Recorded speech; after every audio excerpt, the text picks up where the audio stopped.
Good afternoon, grade 7 and dear parents. It's me, Teacher Clair, and today we are going to learn informative text, which is part of Unit 5 lesson or topic. So I hope you're all doing fine, and let's get started with our topic for today.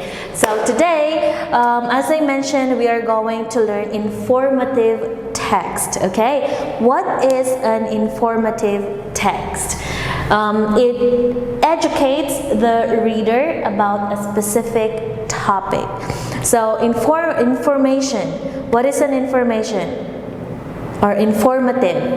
It is if something gives a reader something or a lot of things to learn, or let's just say, for example, if you read something and you are learning a lot from it, then it is informative text. Okay, information, you're getting informations around you, like how to build a house, and you found a book which shows you how to build a house. That book is an example of an informative textbook, okay? Because it will show you, it will give you steps, it will give you important informations how to build a house. So information, informative text. Okay, so this is one way for you to practice writing an informative text. First, this is just like a simple, basic way for you to write an informative text or information that you want to share with anyone, okay? So there's still different ways for you to write an informative text, but for our lesson, I am going to share these steps for you to make your own informative text which you want to share to anyone, okay? So first, we are going to select a topic, okay? For example, I will choose the topic about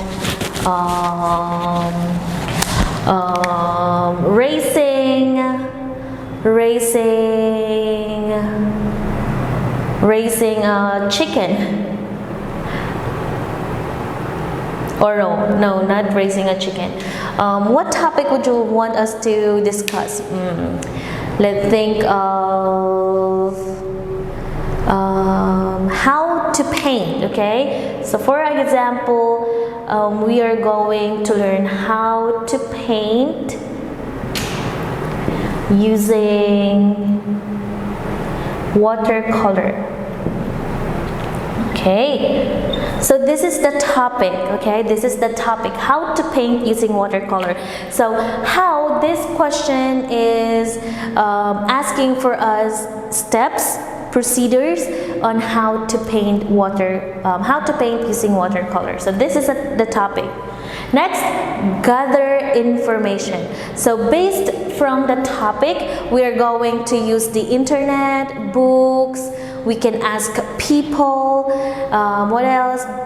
Something to help us to become more aware of the things that we need to know in painting using watercolor. So again, gather information, collect, okay? Collect information that can help you answer this topic, okay? Next, once you have informations, make a list of important facts. So not all the things that you gathered, not all the informations that you gathered are important, okay?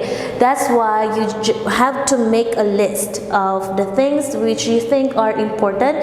You can get rid of those informations that are not really very useful, okay? So gather information, just write everything that you researched. You can write everything in there. Then after that, make a list. So you choose what are the important informations, less important informations, and informations that you don't really need, okay? Next, create an outline, okay? So once you already make a list of the things that are important, then you can already make an outline. Okay, what is an outline? You write there, it can be in a form of paragraphs, bullet form. It's just a step of, no, not a step, it is your ideas from the most important, like you will create your introduction, you will create the presentation, and you will create the conclusion. Okay, so that's just an outline. Okay, all right. After that, write your essay. Okay, this will already be the like a final output for you to share with anyone else. So create an outline. You can, as I mentioned, you can have your introduction, presentation, and the conclusion. But in here, it's already the final output, which includes the things that you gathered, the things that you want to share, the things that you know important to share to anyone, which will be very useful for them to use. Okay, since we are talking about informative text, you are trying to share to someone else, to anyone, something that you learn, something that you know is true, and you share it to them so that they can learn as well. Okay, so this is just a simple way for you to make your own informative textbook or essay or story. Okay, right. So what else should we learn about informative text?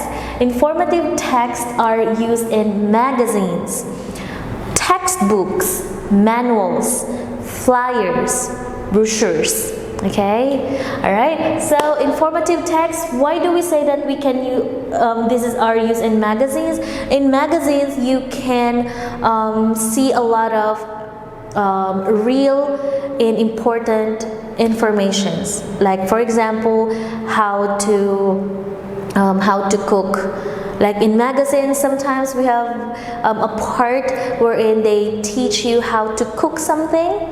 So that's informative text. That's why it's commonly used in magazines. Okay, not just cooking. There's a lot more. How to sew a dress, how to color your hair. You can find those in magazines. Next, textbooks. Textbooks like your books. The books that we're using, it's informative textbooks because it provides us knowledge. Okay, we also have manuals. Manuals, how to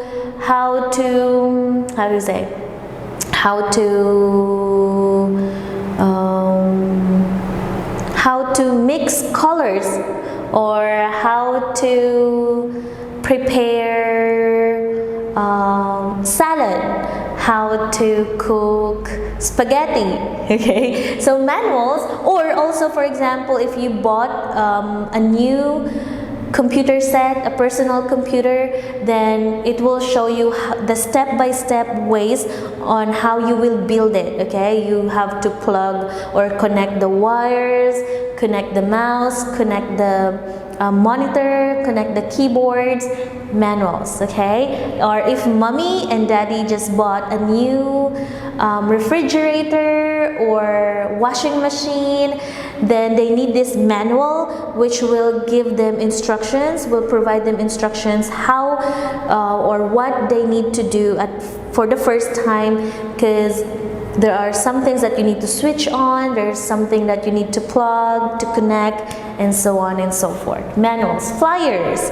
Okay, flyers and brochures are almost not really the same, but for flyers, these gives us information about something like work, where I can find this, where can we eat unlimited chicken. Okay, flyers is also gives us information about something like places, foods, supermarkets, where is the mall, directions. Okay, so that's your informative text. All right, so that's there's a lot. Okay, but just remember, kids, informative text, we should remember the aim is to provide us informations, and if you are reading something and it gives you a lot of informations, then that is also what we call information. Okay, or informative. Alright, so there you go, kids. That's for our presentation. For your task 1, I will be giving you just one task for today, and that is to make your informative text. So I will give you time to do this, okay? You will be needing your internet or some books or any knowledge that you have which you know and prove that are true. So you have to select a topic, gather information, make a list, and blah blah, and so on and so forth. Not blah blah. Okay, so that's for task 1, kids. I will be giving you your own topics. So I will be making this list of the topics, then I will give each one of you your own topic. Okay, all right, so please prepare. I'll see you later for your homework.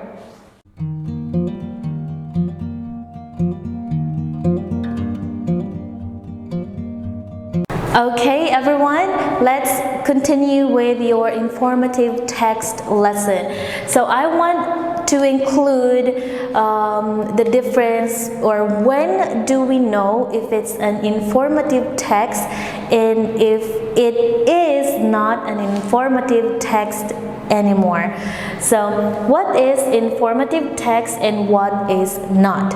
So you have to remember that informative text is based on data, figures, definitions, results of scientific research. Okay, it can be because there are two kinds of informative text. We have your journalistic and scientific.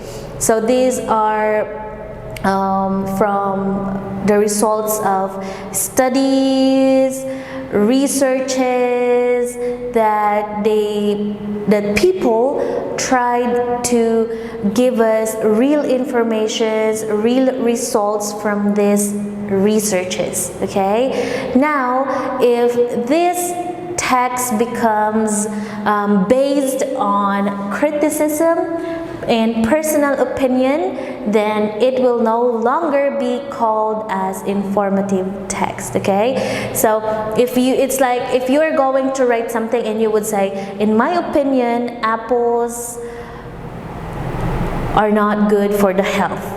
Okay, so that alone is based on your own understanding of what an apple is, right? So you said apples are not good for our health. So especially you said in my opinion. Okay, so what are your bases? What did you do a research about that? Is it true? Okay, so maybe you had an experience wherein you ate an apple and you had stomach ache, and because of that experience you already criticize an apple based on that experience. So that is no longer an informative text, okay? Because you are criticizing, you are trying to describe something based on your experience, which cannot be true for everyone in general. Okay, now personal opinion, sometimes it's good for people to have their own opinion, everyone, but when it comes to informative text, we focus on giving real informations. That's why we should based on facts and important informations, okay? Not just your own opinion and not just your criticisms about something, okay? So again, there are two kinds of informative text. We have your journalistic and your scientific, which are proven, and at the same time they made a lot of studies, what else, experiments, and then they come up with real and important facts. Okay, so remember that. Okay, now when you are already using criticism and personal opinions, writing about something, then it is no longer an informative text. Okay, that's it. So that will be our presentation number 2 for today. Please wait for your homework. some of you haven't sent me their task 1 yet. It's quite like you need time to do that because you need to do a research, but I will give you enough time, okay? So please do it, finish it, and send them to me. All right, so please wait for your homework. I will be sending them to you, and I'll see you again next week, grade 7. Thank you, dear parents, for helping me out too.